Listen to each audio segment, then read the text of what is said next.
अरे ती काय वाटेल ते बोलेल. म्हणजे मार्कंडचं लग्न झालंय, त्याला एक मुलगा आहे. काय बोलते ती आणि तुम्ही लोक विश्वास ठेवता. अरे ग्लानीत बरळते ती, तुम्ही माना काय डोलवताय त्याच्यावरती. दादा तुम्हाला विश्वास नसेल तर घारू अण्णांना विचारा, त्याला सगळं माहिती आहे. घारू काय सांगणार आहे. हो, दुर्दैवाने हे सगळं खरं आहे.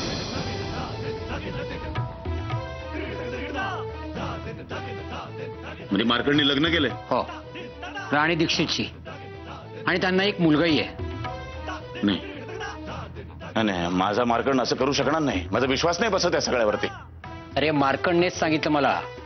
मागच्या वेळी तो आला होता ना, तेव्हा मार्कंडने सीमाचा नवरा होणं कधीही मान्य केलं नव्हतं. सीमा मात्र त्याची स्वखुशीने बायको झाली होती.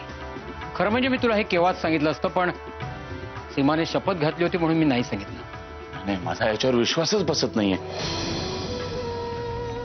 बरोबरच आहे, नाहीच बसणार विश्वास. माझ्या बाबतीतली गोष्ट असती ना तर लगेच विश्वास ठेवला असतात तुम्ही. अरे त्या लायकीचा नाहीस तू, लांडगा आहेस, लांडगा तू. कळलं ना, या सगळ्या परिस्थितीला 100% तू जबाबदार आहेस. हो, म्हणजे मार्कंड दादानी जे काय केलं त्यात तुम्हाला काही लबाडी दिसत नाही. तो लबाड आहेच, मग तुझी लबाडी कमी होत नाही. कळलं ना, तो गुन्हेगार आहे, मग तुला गुन्ह्यातून माफी मिळेल या भ्रमात राहू नकोस. ओ दादा, भ्रमात मी नाही आहे, भ्रमात तुम्ही आहात. हा, तुम्ही काय करू शकणार आहात त्याचं काही करू शकणार नाही. तो तिथे बसलाय आफ्रिकेमध्ये, त्यामुळे तो सुटला. इथे मी आहे ना, माझ्या डोक्यावर सगळी खापर फोडा तुम्ही. केदार गप जरा. दादा दादा हात जोडतो, आय माय सॉरी, पण आता भांडू नका. हे सगळं जरा बाजूला ठेवा. त्या सीमा वहिनीचा विचार करावा. तिचं दुःख कसं कमी करता येईल त्याचा काहीतरी विचार करा. काय हो घारू अण्णा. हो, मी तिच्या बाबांना फोन करून बोलावून घेतलंय. त्यांना यातलं काही सांगितलं नाहीस ना. नाही, सध्या तरी नाही सांगितलेलं, नंतर बघूया.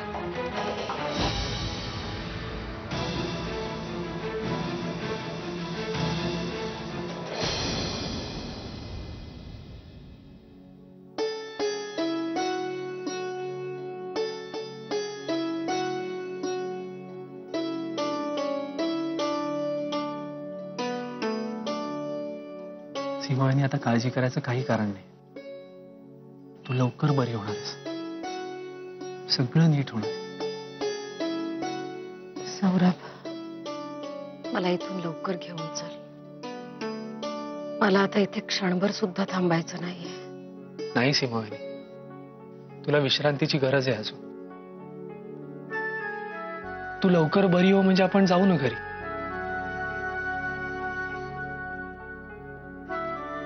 आणि तुझं मन दुखावलं जाईल असं काही घडणार नाहीये आता इथे. तू सांगितल्याप्रमाणे मी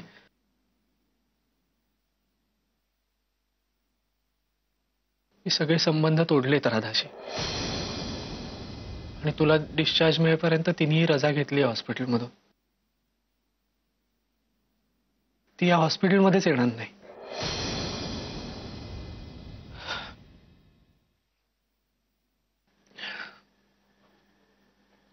तू आता रिलॅक्स हो आणि लवकर बरी हो. तुला बरं वाटलं की आपण लगेच घरी जाऊ. तू नको काळजी करूस. आणि मी आता कायम बरोबर राहणार आहे तुझ्या, सावलीसारखा. हे सगळं खरं सांगतोस ना तू मला?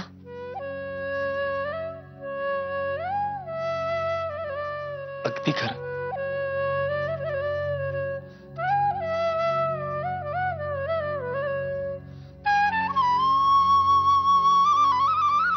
Ma'am, good, very good. I am so happy. तुझा निर्णय बदललास ना तू. चल, आपण दोघी मिळूनच जाऊया हॉस्पिटलला. नाही मॅम, मी हॉस्पिटलला नाही, मी आपल्या आश्रमात चालली. आश्रमात? हो, जुई भेटल्यापासून खूप बेचैन झालीये मी. एकटी एकटी असते ती, काहीच बोलत नाही. इतकी गोड मुलगी आहे ती, पण तिच्या चेहऱ्यावरचं हसूच मावळलंय. लहानपणी तू सुद्धा अगदी अशीच होतीस.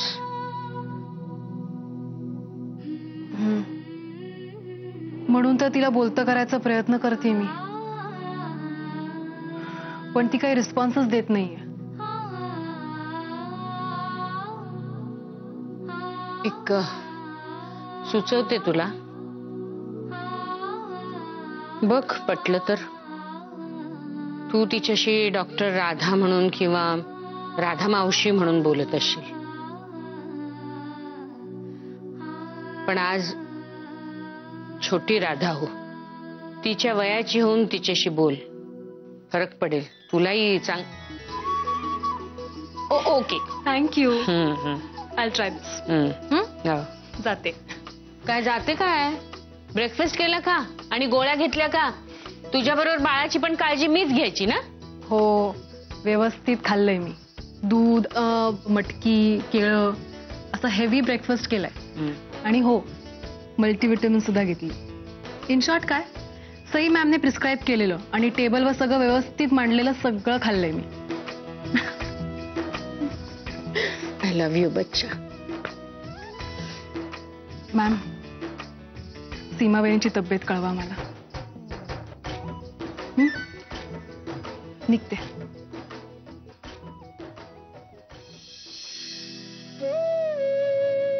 तुझ्या हसऱ्या चेहऱ्यामागचं दुःख कळतंय मला. गार्गी, हा जिजू. नाही, सीमा वहिनीची तब्येत कालच्या पेक्षा आज बरी आहे. हो, हो, मी स्वतःच सगळ्यांना सांगत सुटलोय. माणसाला टेन्शन येते ना. बरोबर आहे.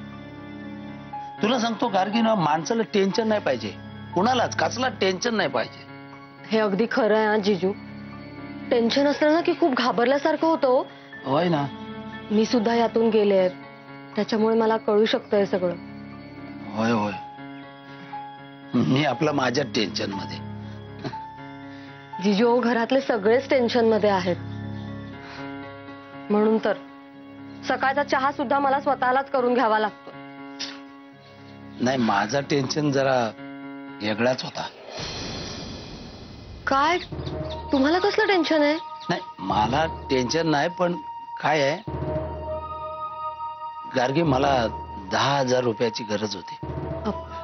मी तुझ्याकडे असले तर दे मला. मी 1.5 महिन्यात देईन ना तुला परत. लगेच परत करीन, पण कोणाला सांगू नको. हा, नाही सांगणार. मग देतेच 10,000 रुपये? पण माझ्याकडे नाहीयेत तेवढे पैसे. हा, पण तुम्हाला अगदीच गरज असेल तर मी माझ्या बाबांकडे मागते, ते देतील मला. हा हा हा, चालेल चालेल, असाच कर. मला जरा गरज आहे म्हणून मागितले. खरा माझं नाव सांगू नको त्यांना, मी मागितले म्हणून. तू मागितलेच म्हणून सांग. हा, आणि जमला तर 50,000 माग ना. 50? म्हणजे मला खरी गरज तेवढीच होती, पण मी म्हटलं तुझ्याकडे असतील नसतील, आता बाबांकडे मागतेस तर जरा तेवढे मिळाले तर बरा होईल. बघते मी. थँक्यू.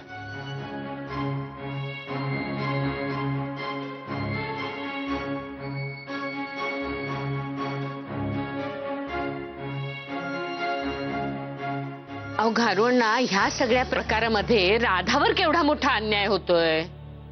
हे सगळं सीमाचं वागणं अतिशय चुकीचं आणि टोकाचं आहे. हो सई मॅडम, मान्य आहे मला, पण त्याचं निवारण करण्याची ही वेळ नव्हे ना. ही वेळ नव्हे म्हणजे? मग कुठली वेळ आहे? अहो उद्या सीमा बरी झाली ना तरी तिचा हा आग्रह कायमच राहणार आहे. हो, ती शक्यता नाकारता येणार नाही, पण सीमाच्या आयुष्यात घडलेल्या घटना आणि तिची आताची शारीरिक स्थिती लक्षात घेता ती शरीर आणि मन या दोन्ही आघाड्यांवर सावरेपर्यंत आपल्याला धीर धरायला हवा. या सगळ्या गोष्टी मला अधिक चांगल्या कळतात असं नाही वाटत तुम्हाला? तुम्ही विसरू नका, मी एक डॉक्टर आहे घारवणा. माझा मुद्दा एवढाच आहे, सीमाला राधाचं तोंड बघायचं नाहीये ना, नको बघू म्हणावं, पण राधा आणि सौरभला वेगळं करायचं, त्यांची ताटातूट करायची. हा काय प्रकार? हा कुठला न्याय आहे? नाही नाही, सीमाचा तोल जातोय खरं आहे, पण सई मॅडम आपल्याला वाट बघण्याशिवाय आता तरी काही करता येणार नाही. घारवणा, तुमच्या लक्षात येतंय का माझं म्हणणं? हे बघा, सीमाला जो शब्द त्याने दिलाय तो मोडण्या इतकी ही दोन्ही मुलं निगरगट्ट नाहीयेत हो. आणि तो शब्द जर पाळायचा ठरवला तर त्यांना एकमेकांचं तोंड बघता येणार नाही, एकमेकांपासून वेगळं व्हावं लागेल त्यांना. का, कशासाठी हे आयुष्यातले हे दिवसच त्यांचे आनंदाचे आहेत, एकमेकांबरोबर घालवण्याचे आहेत. मग हे आता. हो सई मॅडम बरोबर आहे. आपण परमेश्वराकडे प्रार्थना करूया की सीमाची सद्सद्विवेक बुद्धी लवकरात लवकर जागृत होऊ दे. करा, प्रार्थना करा. त्यात किती काळ जाईल भगवान जाणे. ठीक आहे, तोवर तुम्ही राधाला सांभाळा, राधाची काळजी घ्या. ठेवतो फोन.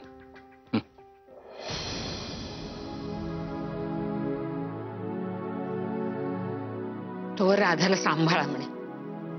म्हणजे काय करू? सौरभ पासून लांबच राहा असं सांगू? तुला बाळ होणार आहे हे सुद्धा सौरभला सांगू नको असं सांगू तिला?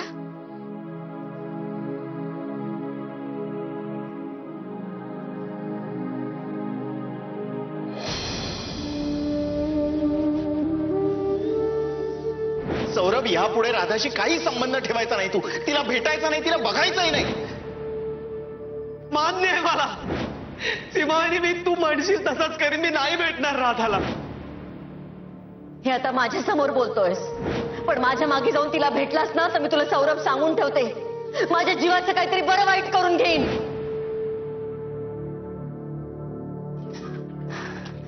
काय मस्त झाली रिहर्सल. What energy. येस. हे पण तुझं मात्र. सौरभ, सौरभ, अरे काय आहे, लक्ष कुठं आहे? डोंट वरी यार, ठीक होतील सीमा वहिनी. हे बघ, हार्ट अटॅकच्या बाबतीत वेळेवर ट्रीटमेंट मिळणं इम्पॉर्टंट आहे, राईट? आणि ते तुम्ही केलंय. बाकी राधा आहे ना, तू नको काळजी करू.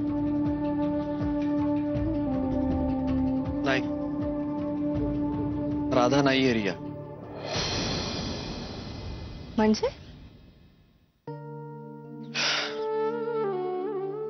म्हणजे ती एक खूप मोठी कॉम्प्लिकेटेड स्टोरी. सीमावहिनीच्या तब्येतीत इतकाच मी राधा नसल्यामुळे डिस्टर्ब. ओके, पण झालंय काय? रिया, गार्गे आणि केदारच्या लग्नानंतर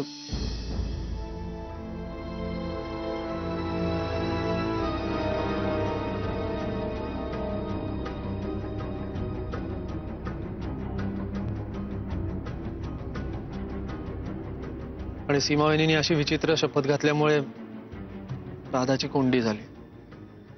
कम ऑन यार, शपथ वगैरे काय असं कुठे असतं का? कुठल्या काळात वावरताय तुम्ही? आणि खरं म्हणजे सौरभ, तुमचं दोघांचं लग्न ना सीमावहिनींना कधीच मान्य नव्हतं. पहिल्यापासून त्यांचा एवढा विरोध होता. We seen it all. आणि ही केदार गार्गीच्या प्रकरणापासून तर सिच्युएशन अशी झालीये की राधाची बिचारची साईड अजून वीक झाली. पण राधाची पण चूकच झाली आहे ना. काही असलं तरी तिने मला विश्वासात घेऊन सांगायला नको होतं का? तिने सांगायला पाहिजे होतं मला. आता परिस्थिती अशी आहे की मी राधाची बाजू सांभाळून नाही घेऊ शकत. मलाही ते कठीणच जाणार आहे ना. Don't do that Saurabh. अरे तू असं केलंस तर तिने काय करायचं? मला वेळेवर सत्य सांगितलं असतं ना राधाने, तर ही परिस्थिती आली नसती. आता त्याची शिक्षा तिलाही मिळते आणि मलाही मिळते.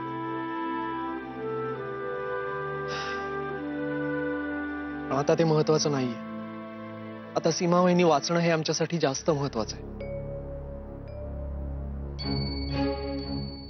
आणि आमचं काय ग, पहिल्या दिवसापासून आमची ताटातूटच चालली. एनिवेज, पुढच्या शोजचं काय? ओके, गुड न्यूज आहे. लंडनमध्ये 3 आणि साऊथ आफ्रिकेत 3 असे 6 शोज येतात. अजून डेट्स फिक्स नाहीयेत, पण होतील. पण आपण रिहर्सल सुरू केली पाहिजे ना.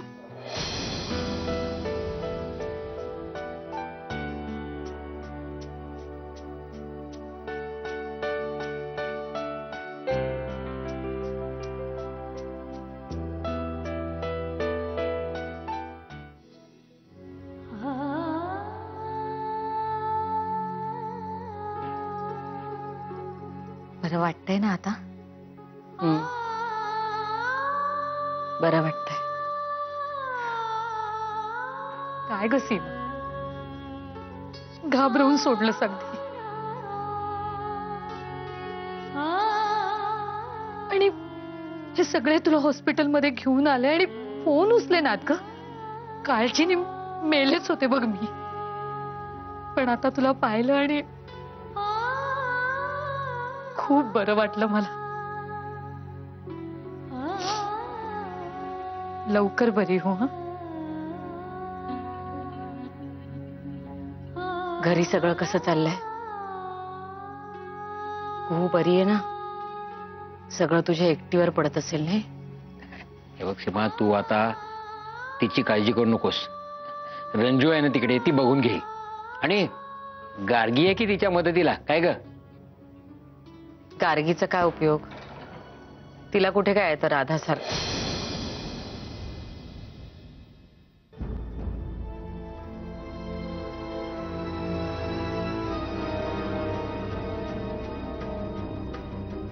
सौरभ कुठे? अरे सौरभ ना, सौरभ इथे नाही तर घरी. आणि तो रिहर्सलला जात असतो ना हल्ली. त्याची रिहर्सल असते का? नाही, तू असं का विचारतेस ते कळलं मला. पण खरं सांगू, तो खरंच रिहर्सलला जातो. म्हणजे राधाला भेटण्याचा प्रयत्न सुद्धा करत नाही.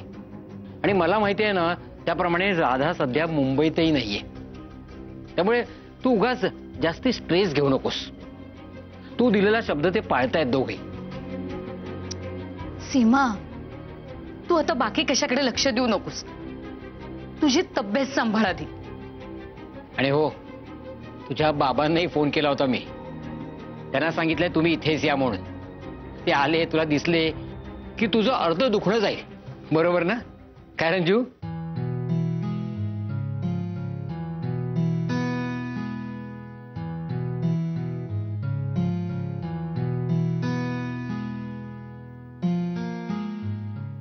A for apple, B for ball, C for cat, D for dog. बसा बसा बसा. छान अभ्यास करताय तुम्ही. जुई, तू अभ्यास नाही करत आहेस? काय विचारते मी?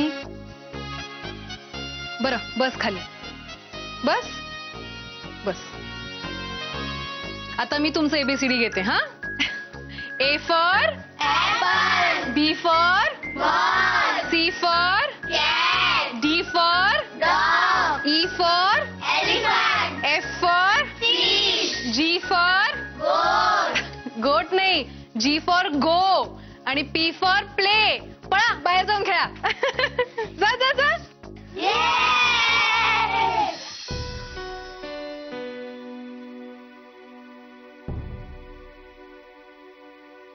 जुई, तू नाही गेलीस खेळायला? आत्ताच तर तू म्हणाली की अभ्यास कर म्हणून. तू मला खूप आवडतेस. नाही, मी कोणालाच आवडत नाही.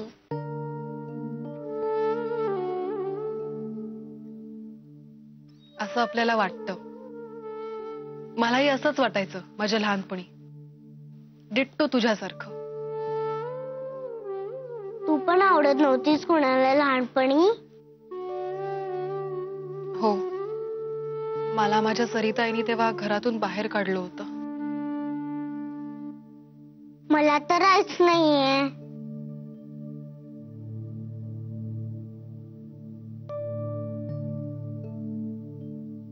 मला पण नव्हती. माझी खरी आई जेव्हा देवाकडे गेली तेव्हा बाबांनी मला सरिताईकडे नेलं. पण तिने सांगितलं की मलाही घरी नको. मला खूप रडू आलं. मग बाबांनी मला बोर्डिंग स्कूलमध्ये आणलं, तुझ्यासारखंच.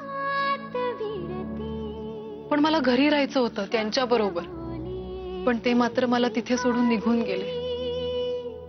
मला त्यांचा खूप राग आला होता. मला पण येतो. तुला सुद्धा तुझ्या बाबांचा राग येतो? नाही, बाबांचं नाही. बाबांचा नाही? मला वाटलं तुझे बाबा तुला इथे सोडून गेले म्हणून तुला बाबांचा राग येतो. माझे बाबा कोण आहेत तेच मला माहिती नाहीये. मग तुला इथे मला माझ्या मामांनी इथे आणलं. खरं तर त्यांना मी खूप आवडायचे, पण मामीलाच नको होते मी. तिने सांगितलं म्हणून मामांनी मला इकडे आणून सोडलं. म्हणून मी मामांवर खूप रागवलीये. माझंही सुरुवातीला असंच झालं होतं. बाबांनी मला जेव्हा बोर्डिंग स्कूलमध्ये ठेवलं तेव्हा मी त्यांच्यावर खूप रागवले. पण जुई, मी मोठी झाले आणि माझ्या लक्षात आलं की आपल्याला जसं वाटतं तसं नसतं. माझ्या बाबांना मी खूप आवडायचे, नेहमीच आवडत होते, पण त्यांची काही अडचण होती. आणि मग सई मॅम भेटल्या मला.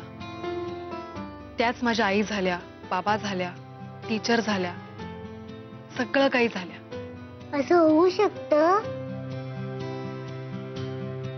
हो. आता तुझ्याही बाबतीत असंच होणार. मीच तुझी काळजी घेणार.